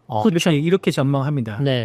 그리고 또 이란 내부에 이란에 이제 소수 민족들이 많지 않습니까? 그다음에 뭐 쿠르드도 있고, 쿠르드, 그다음에 발루치도 있고, 투르크마니, 그다음에 아랍 많습니다. 예. 이런 소수 민족들도 한꺼번에 일어날 것이다. 소수 민족들이 일어나면은 이 소수 민족도 관련돼 있는 외부 세력들도 개입할 것이다. 그렇죠. 아제르, 투르키는 투르키, 뭐 쿠르드는 쿠르드. 여기 아제르바이잔 밑에 이란의 아제르바이잔 민족이 살고 있어요. 네, 네. 그리고 튀르키에 붙은 투르크가 있어요. 네. 그러니까 이들 국가들이 개입해가지고 이렇게 이 기회 땅 한번 지킬 것이다. 뜯어먹자. 그렇죠. 그리고 또 이렇게 난장판이 벌어지면 중동의 이제 큰 세력인 사우디아라비아, 이스라엘도 가만히 있지 않을 것이다. 결국 그래서 권력의 공백이 생기면은 헬게이트가 열릴 것이다. 만약에 이러면 발칸화가 되지 않냐? 발칸 반도처럼 되지 않겠냐? 아니면 이런 때문에 이러는 거예요. 네, 발칸화가 되거나 시리아처럼 되지 않겠냐? 그게 이제 최악의 시나리오인데 결국 이제 이란의 어떤 중요한 이란 정권이 무너지고 이란을 하나로 뭉쳐줄 수 있는 강력한 중앙 집권 세력들이 등장하지 못한다면, 이런 시일 내에 등장하지 못한다면 말씀하신 것처럼 이란 내에 있는 소수민족들이 전부 다 들고 일어나서 우리 다 독립하겠다. 나라가 쪼개져서 네. 내전이 될 수도 있다. 그렇죠. 최악의 경우에. 네, 그렇게 되면 수습할 길이 없기 때문에 자칫 잘못하면 이런 소수민족들도 지금 민병대를 가지고 있단 말이에요. 무기를 가지고 있어요. 그렇다면 이란의 정규군과 충돌이 날 가능성이 있지 않냐. 거기에다 또 외부에서 또 이걸 또 부추기는 세력이 또 있으면 활활활 타오를 가능성이 있다는 거죠. 그건 미국이나 이스라엘도 이게 이란이 그런 군벌화가 되는 게 아니라 그래도 팔레비 왕세자로 어떻게 구심점 삼아가지고 쪼개지진 않고 주변국에 피해 안기지. 그렇게 좀 야, 이게 되게 그게 가장 좋은 시나리오긴 하죠. 근데 되게 어려운 네. 거의 불가능에 가까워요. 이란 국민들 자체가 지금 왕세자를 별로 안 좋아하니까 팔레비 왕세자를 별로 이렇게 이제 노력이 없다고 하셨잖아요. 그러니까 트럼프가 고민하는 것도 그겁니다. 그러니까 이렇게 부사적 공격을 이란 현 정권에 큰 타격을 입혀서 무너뜨리고 난다면 그 다음에 어떨 것이냐 아무런 계획이 없어요. 계획이 그게 이제 가장 그게 가장 큰 문제예요. 이제 작정하고 우리가 공격하고 네. 경제 제재해서 이란 뭐 하메네이 정권 무너뜨렸어. 근데 그 다음이 더 날리면 그렇죠. 어떡하지? 그 다음은 그러면 미국 인물을 내세워 정권을 세운다면 그 이란 국민이 받겠어요? 그게 또 다른 얘기. 그러니까 이거 본인들의 미래는 본인들이 결정해야 되거든요. 누군가 이란 내에서 어떤 야권 인물이나 아니면 이란 국민들의 촉망을 받는 정치인이 나와서 사태를 수습하고 이란을 새로운 미래로 이끌고 가야 되는데 그게 없다. 그게 지금 아무것도 지금 가시화된 게 없어요. 그럴 만한 인물도 없고 그렇다면 정권만 무너지고 나서 공백만 생긴다면 결국 이게 지금 총 가진 군벌들이 서로 막 혼돈만 오는 게 아니냐. 이게 이제 가장 지금 걱정되는 시나리오이긴 합니다. 좋습니다. 교수님, 기자님, 미국이 트럼프 대통령이 유엔을 대체할 가자 평화위원회를 네. 만들었고 WHO를 탈퇴했습니다. 이게 지금 미국이 유엔도 탈퇴한다 얘기까지 나오고 어떤 지정학적인 변화가 있는 건가요? 미국이 이제 22일 WHO를 탈퇴했죠. 그리고 세계 보건기구. 예. 예. 그리고 그에 앞서서 이제 7일에는 행정명령으로 유엔 산하 기구 31곳, 네. 비유엔 기구 35곳에서 모두 66개 국제기구에서 탈퇴하라고 지시를 내렸습니다. 미국이 독자 노선을 하겠다. 그래서 트럼프 대통령이 1월 12일 다보스에서 각 국가들 원수를 모아서 서명을 했죠. 그게 이제 평화위원회인데 평화위원회는 가자지구 협정에서 나온 거죠. 어떤 내용? 가자 평화위원회 쉽게 말해서 이제 가자 재건을 감독할 위원회죠. 가자 재건을 해야 되고 평화위원회 집행위원을 뽑았고요. 사실 여기 집행위원회 의장을 토니 블레어 영국 전 총리를 시키려고 했어요. 근데 다 반대를 했어요. 토니 블레어를 다 안 좋아하더라고요. 인기 없습니다. 올해서도. 예, 왜 그런지 모르겠습니다. 영국이라서 그런지 과거 영국이 팔스타일 문제 해결을 안 했기 때문에 영국 출신이라서 그런지 토니 블레어가 또 영국 총리 시절 중동 문제에 대해서 아주 너무 친이스라엘적인 행보를 보였기 때문인지 잘 모르겠으나 그래서 그 사람을 빼고 불가리아 출신 전 유엔 관리 불가리아 국방부 장관 출신이면서 아부다비 외교 아카데미죠. 가르가시아 아부다비 외교 아카데미의 디렉터를 가자 평화위원회 사실상 의장으로 임명을 했습니다. 사무총장이죠. 예, 사무총장. 의장은 예전 도널드 트럼프. 의장은 당연히 트럼프죠. 사무총장. 니콜라이 몰라들로프 발음도 어렵습니다. 이분을 저희가 가르가리지에서 옛날에 한번 만난 적이 있습니다. 대단하심이 내려진 분이에요. 사무총장님 수도 해본 적이 있어요. 썸머라면 얼마 준다니까. 그 당시에는 그렇게 그렇구나 반대 아주 높은 분이셨어요. 그래서 그분을 지금 임명을 해가지고 이분이 아주 지금 언론의 주목을 받고 이렇게 될 것이라고 한 달 전에 저희가 소문을 들었어요. 될 것이다. 왜냐면 헬로메나에서 나오셨어요. 헬로메나에는 안 나오고 저희가 가르가시에 있는 연구원을 알거든요. 그분이 한국에 왔었어요. 그래서 소문이 났어요. 토니 블레어가 너무 싫어한다 그래서 잘못하면 자기 지금 가르가시 외교 아카데미 원장이 여기로 갈 수 있다고 그런 얘기를 하더라고요. 근데 실제로 그렇게 됐어요. 그렇게 지금 됐고 그리고 지금 35개 국가들이 지금 여기에 가자 평화 재건위원회에 지금 트럼프가 요청을 해가지고 거기에 지금 가입을 했어요. 제가 세봤더니 24개인데 더 늘어났습니다. 35개 정도 된다고 요청을 했는데 아마 60개국에다 초청장. 그래서 60개나 보냈습니까? 60개를 넘는. 우리도 받았습니다. 우리도 받았는데 아직 답을 못 하고 있어요. 예. 오늘 현재 24개가 서명을 하거나 네. 아예 의사를 밝혔죠. 당연히 미국이 있고. 그리고 근데 보면은 변변한 나라가 없습니다. 물론 이제 사우디아라비아, 중동 국가들은 거의 다 들어갔어요. 네. 네. 이제 중동 국가, 소위 말하면 저개발 국가, 아제르바이잔, 코소보, 남미 국가들이 또 있는지 모르겠어요. 파라과이 예. 있는 데 있고 권위주의국까지 대표적인 게 이제 헝가리죠. 네. 헝가리. 유럽 국가들은 없죠. 유럽 국가들은 알바니아, 알바니아. 이런 나라. 우리가 소위 서방 진영에서도 뭐 1세계 선진국 레벨은 지금 없다. 네, 프랑스도 안 들어가고요. 당연히 아예 안 들어가겠다 확실하게 선을 그는 나라가 네. 프랑스, 이탈리아, 네. 스페인, 노르웨이, 슬로베니아, 아이고야. 스웨덴. 영국은 고민 중이고 프랑스에 반대한다니까 이제 난리 났죠. 마크롱이랑 트럼프 친구지은 아니고요. 네. 문자 보내고 모르는데 화가 나가 트럼프 대통령이 프랑스산 샴페인과 와인에 대해서 250%인가요? 200% 관세 200% 관세. 엄포를 했죠. 아이고. 그리고 이제 트럼프가 캐나다는 미국 덕분에 생존한다 이렇게 얘기했는데 마크 칸이 캐나다 총리가 반박을 했죠. 그러니까 네. 화가 나가지고 캐나다에 줬던 초청장을 뺏어왔습니다. 초청철회 이런 조치까지 했습니다. 그래서 캐나다는 못 들어온다. 아예 너희는 빠져라. 트럼프가 그렇게 얘기한 거죠. 아, 너 안 들어도 된다. 안 들어도 된다. 어, 말씀하시는 이제 의자가 트럼프고 트럼프 임기는 트럼프가 정하는 거죠. 뭐 죽을 때까지 예. 아니 자기 마음대로. 현직 대통령인데 의장인 거예요? 본인이 이제 만든 거니까. 의정에게 절대적 권한이 있고요. 네. 그럼 이건 이 가자평화위원회는 구태기구가 아닌 건가요 혹시? 여기는 가자평화위원회는 가입비가 있습니다. 뭐 얼마나? 가입비가 얼마 정도 10억 될까요? 달러. 10억 달러. 10억 달러? 1조가 넘습니다. 아니 가입 너무 비싼 거 아니야 가입비가 이거? 그걸 모아서 이제 가져가지고 재벌에 쓰겠다는 얘기야. 아, 네. 뭐 의도는 좋네요. 네. 가자지구 팔레스타인 이 기회에 좀 격리적 지원하자. 그래서 이제 트럼프는 22일 가자평화위원회가 유엔을 대체하는 거 아니냐 이런 네. 질문하니까 네. 그럴 수 있다. 이렇게 되는 답을 근데 로고도 상당히 비슷했어요. 네, 비슷하게 로고가 따라했죠. 예, 예. 요거 잠깐 제가 보여드릴게요. 비교한 것은 있을 텐데 이게 기사도 나왔는데요. 평화위원회 로고. 이게 미국 중심이라서 되게 문제가 됐던 거. 위원회 가자평화위원회 로고. 오른쪽에 유엔 로고. 유엔 로고. 근데 가자평화위원회인데 왜 미국이 있죠 여기? 그러니까요. 이스라엘 가자지구. 아메리카 퍼스트. 아 미국 좀. 이게 가자평화위원회인데 이게 유엔이랑 비슷하네요 진짜 로고. 참고로 유엔의 저 지도는 세계 어느 나라 영토에도 속하지 않은 북극을 기점으로 해서 이제 각 대륙을 중심을.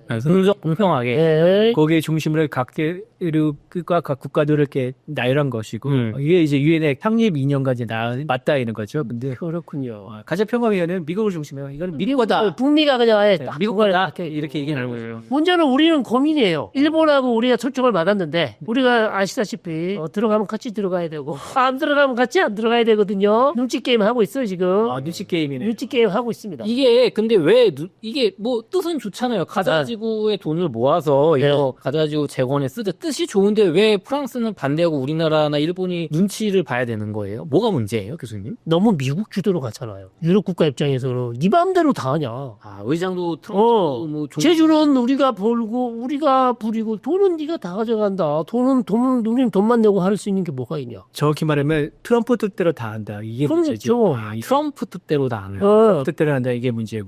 그 유엔이라는 체제가 있는데 물론 유엔이 완벽한 체제는 아닙니다. 뭐 말도 많고 되게 고치할 대표를 지지만 지금까지 2차 대전 이후에 어느 정도 지금까지 큰 전쟁을 막아왔고 기능을 제대로 해오지 않을까. 특별하게 물론 개혁은 해야 되지만 트럼프는 대체하려는 것이고 이것도 공평하게 아니라 미국도 아닌 자기의 의사대로 마음대로 하겠다는 이게 문제인 거죠. 그렇기 때문에 해결장 기구가 있는 것도 아니잖아요. 아 이거는 무슨 유엔처럼 성매도 아니고 안전보장 이사회도 없습니다. 하지만 치가 결정하면 트럼프가 결정하면 예산 쓰고 막 하는 거예요. 이것도 회계 감사도 없습니다. 그럼 가입국은 얻는 게 뭐예요? 가자지구를 도움대 동참을 했다라는 어떤 뭐 그런 그건 내가 돈 내고 가입했는데 실제로 결정하는데 나는 전혀 권한이 없으면은 가자지구를 지금 다시 이 얘기를 하면서 다보스에서 쿠시너가 가자지구 리베라 씨. 가 만들겠다는 그것도 보여줬어. 청사진도 보여줬어요. 여기에 투자를 하면 거기다 네 거를 당신들 가져가시려니까 투자해서 개발 사업 하자. 하겠다 이런 얘기도 했습니다. 그래서 아마 여기에 1조 즉 10억 달러 내는 국가들이 아마 돈을 내고 들어가면 가자지구 개발권을 갖게 되는지는 잘 모르겠어요. 어쨌든 그런 얘기를 하고 있기는 한데 지금 가자지구 개발권을 해서 결국 부동산 투자 사업 하겠다는 거기 때문에 이 부분에 대해서도 상당히 논란이 많죠. 가장 큰 문제가 뭐냐면 트럼프에 의한 트럼프를 위한 조직 사조직이기 때문에 이 네. 평화위원회가 많은 유럽 국가들이 물론 눈치를 보고 뭐고 있지만은 최소한 중간 선거 이전까지는 결정을 미룰 것 같습니다. 미국에서 선거를 해서 지금의 민주당이 다수당이 될 경우에는 제동이 걸릴 수가 있으니까 그렇죠. 외교 정책 전쟁이었으니까. 네. 그러니까 트럼프의 권한이 약화하거나 어떤 유고 사태가 발생하거나 하여튼 뭔가 트럼프의 신변에 이상이 생길 경우에는 이 위원회 자체는 효력을 잃어버릴 가능성이 있기 때문에 그럼 돈은 냈는데 돌려주진 않을 거 아니에요. 다 그런 게 어디 있습니까? 낙장불이 밀수부태인데. 그러니까 지금 이게 어떻게 될지 모른다. 아니 근데 이게 그러면서 유엔을 대체해서 WHO 세계 보건기구도 탈퇴고 이제 국제기구 미국이 탈퇴 중인데 이스라엘은 즉시 호응하면서 이스라엘이 점령하고 있던 팔레스타인의 동 예루살렘에 있던 유엔 팔레스타인 난민 구호기구 청사를 불도저로 밀어버렸다고 하는데 이게 사실입니까, 교수님?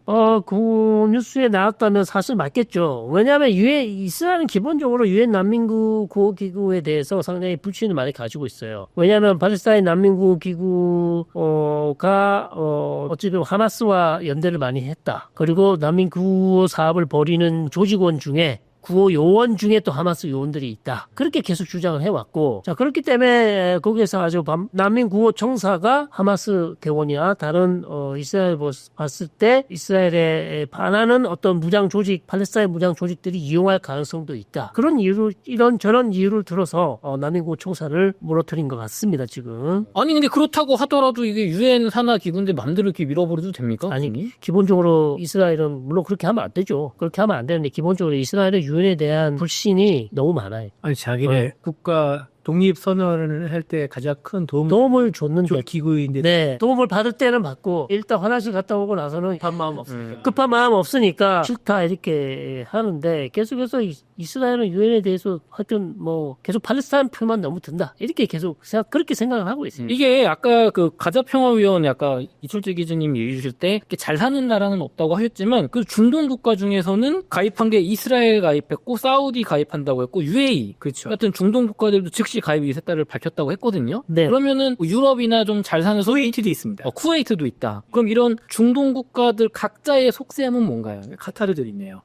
트르키에도 있죠. 튀르키예도 있습니다. 예. 그럼 중동 국가는 지금 다 들어가. 중동 국가는 팔레스타인 문제가 중요하잖아요. 제거를 하는데 다른 나라들은 다 하는데 UAE도 하는데 사우디가 안 할 수 있겠어요. 어쨌든 뭐 지금 UAE와 사우디는 트럼프하고 국적이 잘 맞잖아요. 네, 지금 잘 돼가는 판에 트럼프가 와서 야 얼마 안 되잖아. 푼돈이잖아. 10억 달러. 니네한테는 푼돈이잖아. 내서 제거를 하자. 이러는데 안 할 이유가 없죠. 어떻게 트럼프한테 잘 보여야 되는 입장에서는 당연히 들어가서 해야 되고 그 다음에 국내적으로 국내 여론도 마찬가지고 이슬람이나 아랍권 여론에 있어서도 팔레스타인 제거를 위해서 사우디가 10억 달러 했다. 다 하는데 사우디만 빠져있다? 그러면 욕먹잖아요. 뭐 체면 안 살죠. 네, 제발 얼굴 면 살리려면 당연히 들어가야 됩니다. 중동 국가들은 어차피 우리는 돈만 내고 큰 결정권 없었으니까 네. 이 기회에 돈 내고 그냥 잘 되면 좋은 거고 이제 유럽 국가들은 내 권한은 하나도 없으니까 자존심 그렇죠. 상하고 이제 그런 입장이 완전히 다르죠. 입장이 완전히 다릅니다. 우리는 어떻게 됩니까? 우리는 이제 들어갔으면 좋겠는데 왜 고민을 하냐 하면 이게 너무 트럼프 일방주의적인 네. 그런 개인적으로 참가하는 반대입니다. 중앙일보 또 기사에 따르면 네. 일단 청와대나 외교안보 부처의 내부 기율은 찬성입니다. 아 진짜? 네, 찬성입니다. 찬성입니다. 대박입니다. 쪽으로 기울은 분위기인데 네.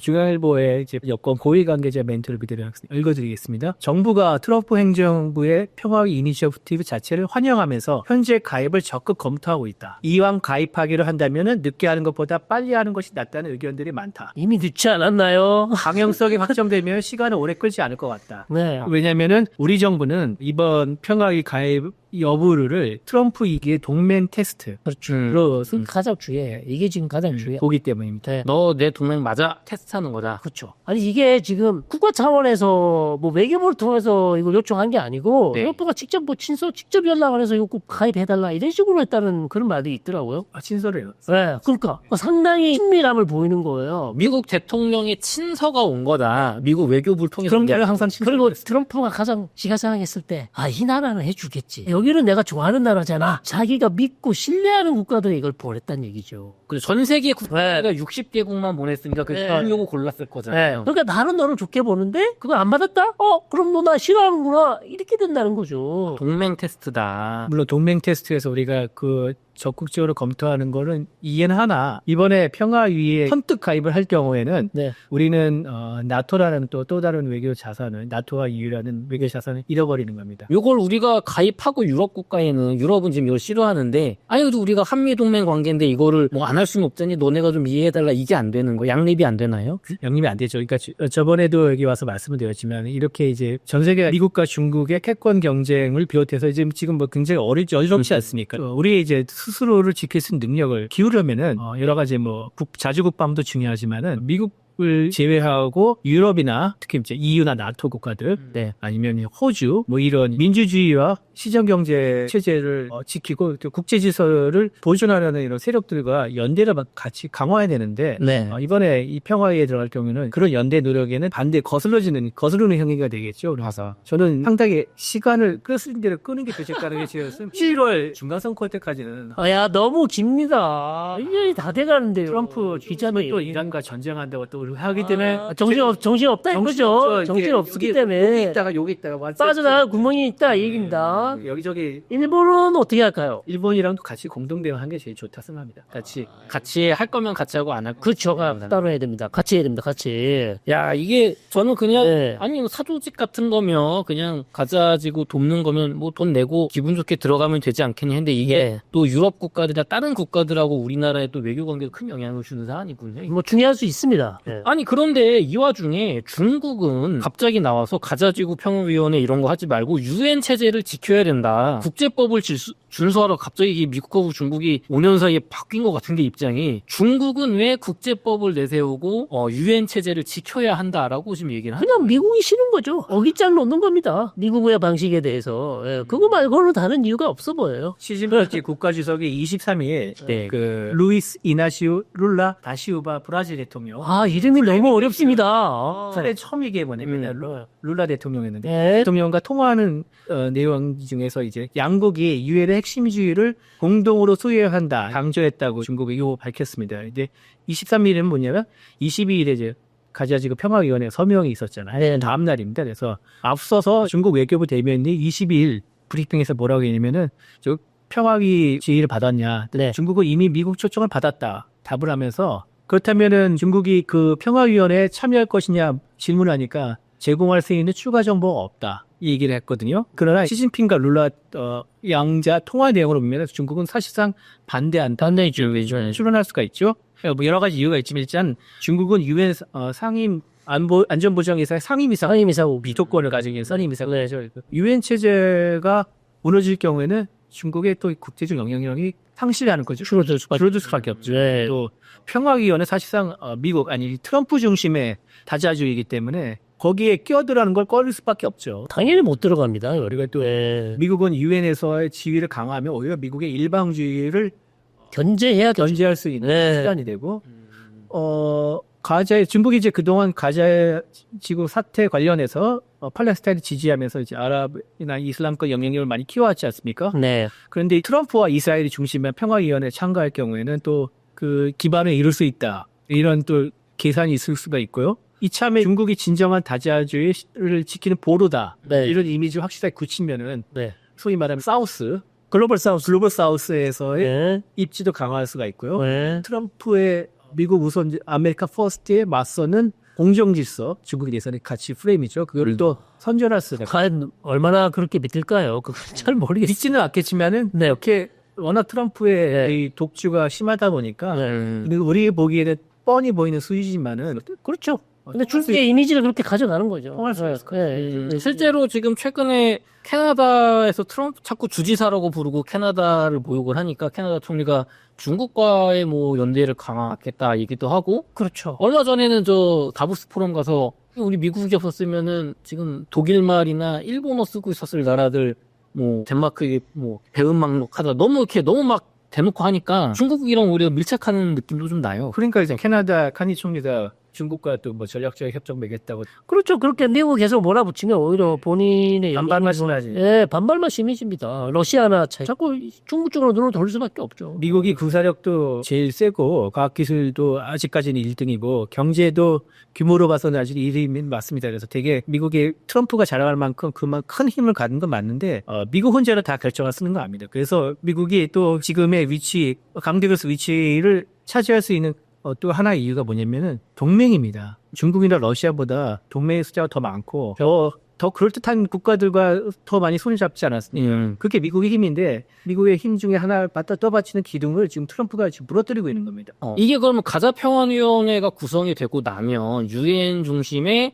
국제 질서 혹은 뭐 유럽 나토 중심의 러시아에 대응하는 이런 국제 질서들에는 좀 어떤 변화, 특히 중동 중심 중동 질서에서 또 어떤 변화가 있을 거로 예상하시나요? 저는 국제 정세는 뭐 그다지 큰 변화는 아직까지는 마치 유해를 대체할 수 있다라는 얘기는 나오고 있지만 아직까지는 그 정도는 아닌 것 같고요. 가자평화위원회가 일단 구성된 것은 중동 지역은 일단 긍정적인 신호로 보입니다. 왜냐하면 지금 가자지구 가장 시급한 게 어쨌든 제거를 해야 되고 제거를 하면 재건 작업이 필요한데 여러 국가들이 일단 십시일반으로 10억 달러씩 내서 재건을 시작하게 된다면 어쨌든 가자 주민들이 빨리 정상화되는 게 가장 중요하지 않습니까? 재건이 되면 어쨌든 하마스와 이스라엘 간의 전쟁이 사실상 휴전이 됐고 결국 하마스의 무장하는 방식에 대해서도 이미 얘기들이 계속 나오고 있어요. 해제 방식에 대해서 얘기가 나오고 있습니다. 그러니까 무장 해제를 하면 일단 목숨만 살려주고 하마스의 무장 해제를 약속하면 지금 하마스의 임시정부가 들어서는데 테크노크랏 중심의 기술관료 중심의 임시정부가 만드는 치안 부대에 들어가고 싶으면 들어갈 수 있도록 해줄게. 뭐 이런 방식의 계속해서 얘기들이 나오고 있어요. 전체적으로 가자 지구가 안정화되는데 가자평화위원회가 트럼프 중심, 트럼프 일방주의 중심이라는 그런 약점에도 불구하고 큰 그림에서는 도움이 되지 않겠냐. 그래도 가자지구의 평화와 이스라엘과 하마스 간의 오랜 전쟁을 이번 기회로 돈과 트럼프 미국 대통령의 힘으로 좀 어떻게 해결 국면으로 가볼 수 있을까요? 저는 그렇다고 봐요. 트럼프가 상당히 일방주의적이고 동맹을 무너뜨리고 있고 상당히 우리한테도 상당히 어떻게 보면 걱정스러운 그런 면을 가지고 있지만 일단 가자지구 문제 해결을 놓고 보면 트럼프가 아니었다면 이렇게까지 지금 밀어붙일 수 있을까? 지금 이스라엘이 2단계 가는 걸 어마어마하게 반대를 하고 있습니다. 왜 반대를 하거든요? 아직 시신 한 구를 안 돌려줬어요, 하마스가. 아직 남았어. 아직 시신 한 구를 안 왜 안 돌려줬어요. 보여주는 거야? 왜? 그러니까 이스라엘 입장은 그거였거든요. 시신이 다 돌아와야 우리는 휴전 2단계로 갈 수 있다. 여러 차례 얘기했는데 트럼프가 그냥 밀어붙입니다, 지금. 시신 2단계 하고 나서 반드시 우리가 찾아줄게. 걱정하지 마. 그렇게 밀어붙였어. 그래 2단계 이미 선언이 됐잖아요. 2단계 선언되고 가자평화위원회 만들어지고 그 다음에 돈 모으고 그 다음에 하마스 무장 해제 방식 나오고 저는 잘하고 있다. 중동 문제만큼은 트럼프 대통령이 뭐 거칠고 우당탕탕하는 것 같아도 네. 미국 대통령 중에 이만큼 한 사람 없어요. 이거 바이든이었으면 이거 했겠습니까? 말만 했겠죠. 네, 절대 못했고요. 그래서 저희가 사실 가자지구 어떻게 될까? 2단계 갈 수 있냐? 한 달, 2달 전에 세미나를 한 적이 있습니다. 세미나를 한 적이 있는데 네. 대부분이 부정적으로 봤어. 안 될 거다. 하마스하고 이스라엘 또 계속 전쟁 더 할 거다. 네. 휴전 무너지고 계속 전쟁 나. 그러나 그중에 일부 트럼프가 강력히 드라이브 걸고 밀어붙이면 이스라엘도 못 막을 거다. 지금 이렇게 됐어요. 교수님은 어떻게하셨어? 말씀드리지 않겠습니다. 좋습니다. 그럼 이제 그 중동의 입장에서는 이게 긍정적일 수 있는데 네. 그럼 기자님 이제 우리나라 입장에서는 이게 중동만의 문제가 아닌 위원회잖아요. 왜냐면 지금 나토 체제나 유엔 체제를 흔드니까 그러면 그런 쪽에는 좀 부정적인 영향이 있을까요? 이게 이제 교수님 말씀대로 그 중동에는 긍정적인 영향이 있고 특히 장기적으로 트럼프가 주도하는 중동의 질서가 이제 정착이 되고 가자지구가 재건이 되는 경우에는 중동 쪽에는 굉장히 플러스 영향이 많죠. 한국에도 영향이 있습니다. 유가가 안정이 되니까 우리 경제에도 상당히 도움이 되고 또 거기에 가자지구 재건 사업에 우리가 뛰어들 수가 있으니까 그렇죠. 경제적인 도움이 되는데 문제는 그 이유입니다. 단기적으로 성과가 있을 경우에 이제 트럼프의 욕심이 더 생기겠죠. 그러면은 본인은 유엔을 대체할 수 있냐? 아니다. 뭐 그럴 수도 있다. 그런데 유엔이 괜찮은 조직이고, 근데 지금까지 잘 못했다. 좀 더 잘하기를 바란다. 이렇게 막 가름을 했지만은 속셈은 분명히 이제 가자지구의 성과가 있으면 유엔에 대체하려는 거로 분명히 갈 거라 생각합니다. 이게 이제 평화위원회가 더 나아가서 시급한 우크라이나 전쟁 종자라든지 아니면은 좀 더 나아가서 중국과 대만의 갈등 문제 같은 것도 해결하려 들려면 하면서 문제가 커질 것 같은데 네. 그런 단계까지 가면 분명히 트럼프 집권 이후일 테고 대통령이 아닌 평화위원회 위원장으로서 과연 가능할 것인가 그것도 별개의 문제고요. 저는 당장 아까도 말씀드렸다시피 중간선거 이후에 평화위원회 동력이 사라질 거라고 생각하는 사람인데 그 상황에서 대통령까지 임기가 그만둘 경우는 평화위원회는 특히 가자지구 중동을 더 벗어나서 영향력은 네. 행사하기 어렵지 않을까. 그러니까 임기 내에 사실 이걸 마무리 지어야죠. 임기가 지나면 힘이 빠져서 집행하기 어려울 것 같고 정확하게 지적해 주신 것처럼 트럼프가 우리에게 한반도 즉 한반도 문제, 남북 문제나 중국 문제 관련해서 나타냐후에게 하듯이 우리에게 받을 수 없는 조건을 밀어붙이면 우리는 어떻게 할 것인가? 그게 이제 가장 걱정되는 거죠. 그럼 우리의 의사와 우리가 원하지 않는데 지금 나타냐고 원하지 않아요. 근데 어쩔 수 없이 받아들이는 거잖아. 네타냐후는 네. 하마스와 계속 전쟁하고 싶은데 한 번 더 전쟁하고 싶고 가자지구 지금 좀 어떻게든 더 끌어보고 싶고 이렇게 뭐 해보고 싶은데 트럼프가 워낙 강경하게 밀어붙이고 이란 문제에 있어서 네가 나한테 도움을 얻으려면 이거 받아들여야 돼 이렇게 얘기할 거 아니에요. 일종의 딜이죠. 네. 이란 문제에 대해서 내가 이렇게 도와줄 테니까 가자지구 문제는 나한테 맡겨. 아무 얘기하지 마. 이렇게 이제 딜을 할 경우. 우리도 지금 그런 입장에 대북이나 중국 문제 그렇죠. 그거 관련해서 트럼프가 북핵 문제 관련해서 그 트럼프 평화위원회가 분명히 손대려면 하겠죠. 예를 들어서 뭐 북한 핵 인정하자. 뭐 이런 식으로 가자. 우리가 가자지구를 폐월dom에서 리비에라 방식의 리비에라 같은 리조트를 바꿨다. 네. 북한도 그냥 맥도날드 짓고 트럼프 건물 세우자. 트럼프 타워 세우고 이렇게 네. 확실하게 변환시켜야겠다. 네. 대신 지금 핵은 여기서 동결해라. 이렇게 그러고 동결하는 조건으로 한국은 받고 돈만 내라. 군만 내거라. 그걸 우리한테 강요할 수도 있는. 그렇죠. 유엔 체제에선 그게 될 수가 없는데 거기다 우리는 핵이 없는 상황에서 북한 핵을 동결에 인정하고 우리는 아무런 안전 조치 없는 상황에서 그걸 그대로 받아들여야 되는 그런 상황. 왜냐하면 이 네. 위원회는 트럼프의 압도적인 권한이 있는 위원회니까 네. 유엔과는 다른 거네요. 더군다나 이게 한번 잘 되면 잘 되네. 다른 데도 가서 그러면 또 해봐야겠네? 이런 생각이 들 수가 있단 말이에요. 그럼 아무래도 한국이 두 번째 대상일 가능성이 높겠네요. 유럽 이런 데보다는. 우크라이나가 지난 전쟁이 제일 빠르겠죠. 어우 전쟁도 있고. 네. 그 러시아를 가입한 애 만에 이런 문제가니까 러시아가 분명히 생각은 하겠죠. 우크라이나 전쟁을 종전하는데 러시아 입장을 좀 더 반영해는 주는 조건이 계속 그렇게 해왔죠. 조건이 된다면 가입을 하겠죠. 네. 그러면은 그럼 유럽은 빠진 상태에서 그러면 미국이랑 러시아가 전쟁을 이게 보통 사안이 아니군요. 네. 뭐 성일관 교수님은 진보적 성향이신 줄 알았더니 이 핵 문제에 대해서는 저랑 생각이 일치하시네. 아니 저는 힌트를 주셨기 때문에 잘 받아 먹었습니다. 북핵 문제는 뭐 진보 보수를 가리지 않고 우리나라의 그 생존의 결정에서 그렇습니다. 양보해서는 안 되는 것 같아요. 좋습니다. 이렇게 해서 인터뷰 마치도록 하겠습니다. 긴 시간 동안 수고 많으셨습니다. 감사합니다. 감사합니다.